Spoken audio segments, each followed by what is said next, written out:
இந்த எண்ணெய் சுழற்ற மாதிரி அடிக்கடி உங்களுக்கு கூப்பிட்டுருக்கேன்.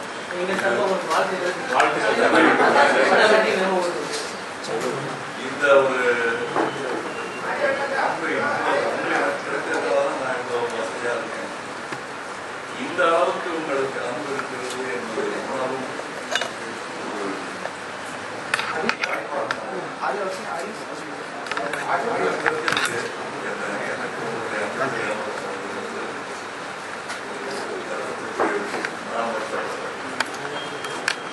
என்னை தேடி வந்த கைமாவே என்பது எஞ்சி இருக்கும் குழந்தைகள் தெரியும்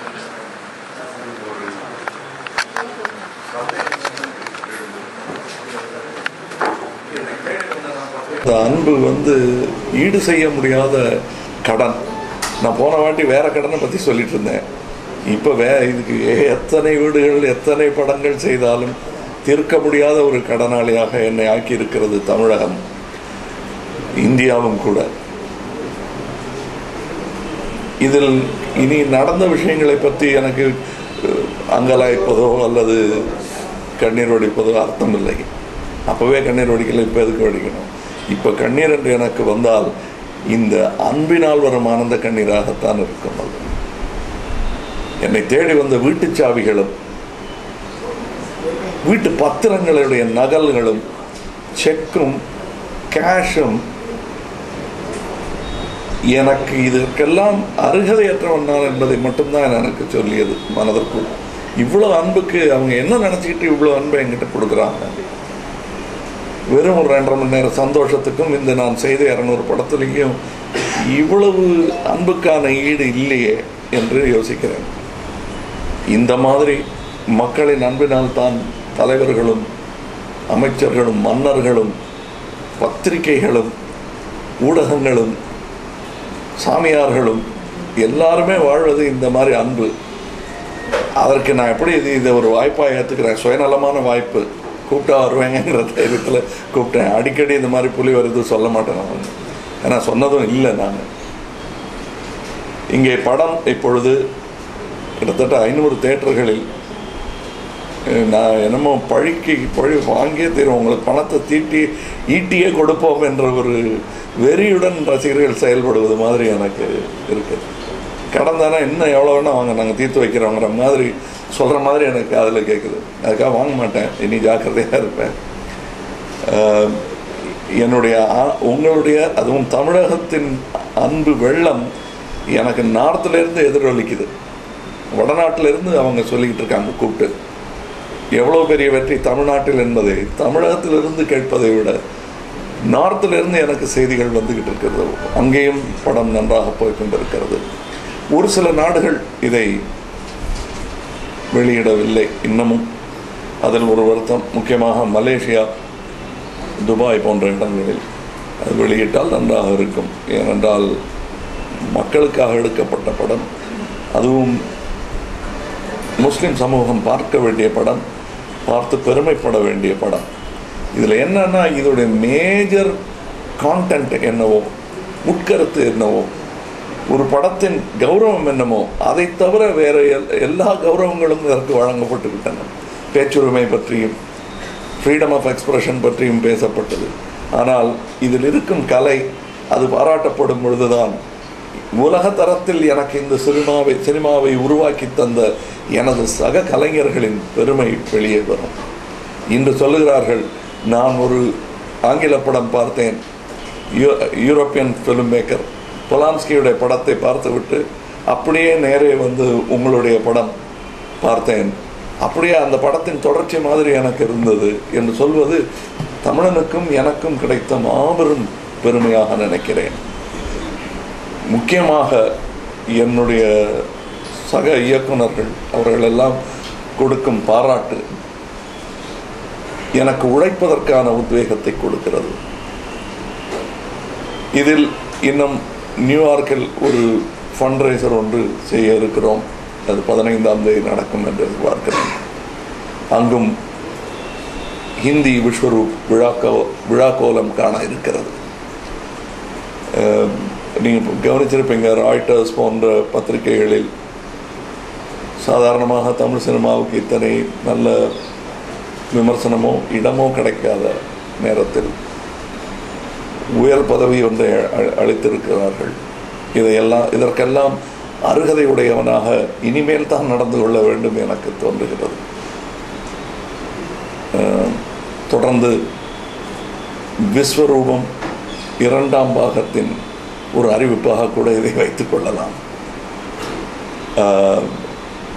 அது பாக்கி இருக்கிறது, இன்னும் கதை சொல்ல பாக்கி இருக்கிறது. கதை என்ன முடியலன்னு தான் படமே முடியுது. உங்களில் சிலர் இன்னைக்கு காட்சி ஆரம்பிச்சிட்டாங்களா? ப்ரெஸ் யார் பார்த்தாங்க? Okay, did you like it? Thank you thank you. So மற்றவர்களும் நீங்கள் பார்க்க வேண்டும். இதில் ஏனென்றால் பணத்தளவில் இல்லை என்றாலும் மனத்தளவில் நீங்கள் எல்லாம் எனது பங்காளிகளைப் போல் வேலை செய்திருக்கிறீர்கள். நான் ஒரு ஊடகத்தை தமிழ் ஊடகம், தமிழன் என்ற நிலையெல்லாம் மறந்து எனக்கு கௌரவம் அளித்த இந்த மீடியாவிற்கு நான் விமர்சனத்தை பற்றி கவலைப்பட்டதே இல்லை.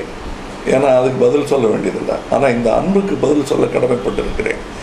எனக்கு கொடுக்கப்பட்டிருந்த இந்த அந்தத்துக்கு தகுதியுடையவனாக இனி சொல்லப்போகும் விஷயங்கள் நியாயமானதாக இருக்க வேண்டும் என்ற கடமை உணர்வை நீங்கள் ஏற்படுத்தி இருக்கிறீர்கள். என்னுடைய கலை செருக்குக்கோ அல்லது என்னுடைய அந்தஸ்துக்கோ இனி எந்த தகுதியும் இல்லாமல் செய்துவிட்டேன்.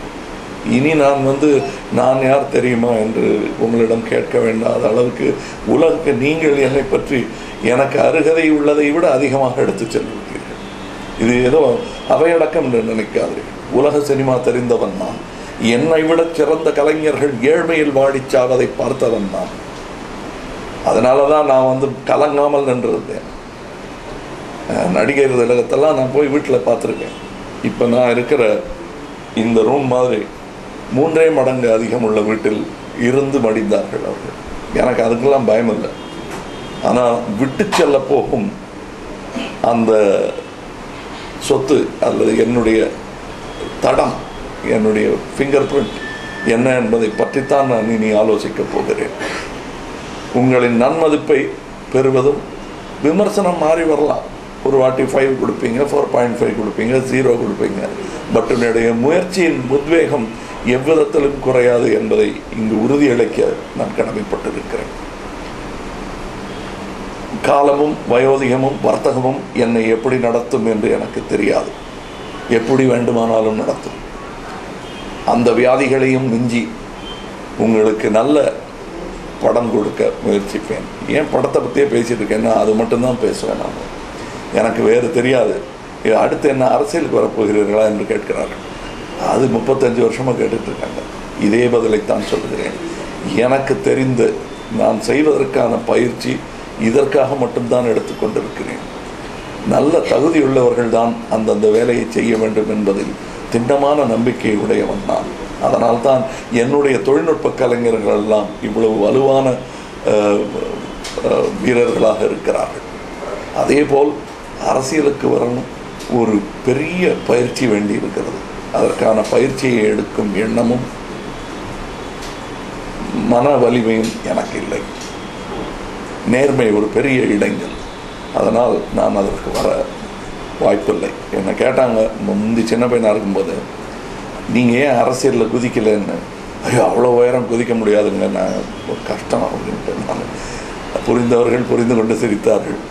இகழ்ந்தவர்கள் இகழ்ந்து விட்டு என்னை ஒன்றும் செய்யாமல் விட்டு விட்டார்கள். இனிமேலும் அவ்வாறே இருக்க கடவுது என்று வேண்டிக் கொண்டு உங்கள் அன்பிற்கு என்றென்றும் நன்றி சொல்லிக்கொண்டு நீங்கள் மறுபடியும் என்ன வேறு ஏதாவது சொல்லுங்கள்.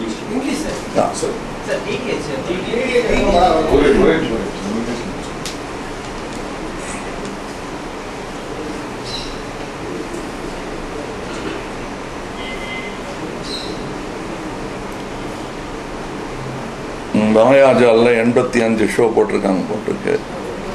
ஸோ இது அன்புக்கு அளவு இருக்கக்கூடாது என்று நினைப்பவன் நான். இது வர்த்தகத்தின் அளவு. இதை விட எனக்கு அதை பார்த்து ரசித்தோம் பிடித்தது என்று சொல்வது தான் பிடித்திருக்கிறது. நான் இந்த இடத்தையெல்லாம் ரசிப்பார்கள் என்று நினைத்திருந்ததற்கு அப்பாலும் சென்று ரசிப்பது எனக்கு வியப்பாக இருக்கிறது.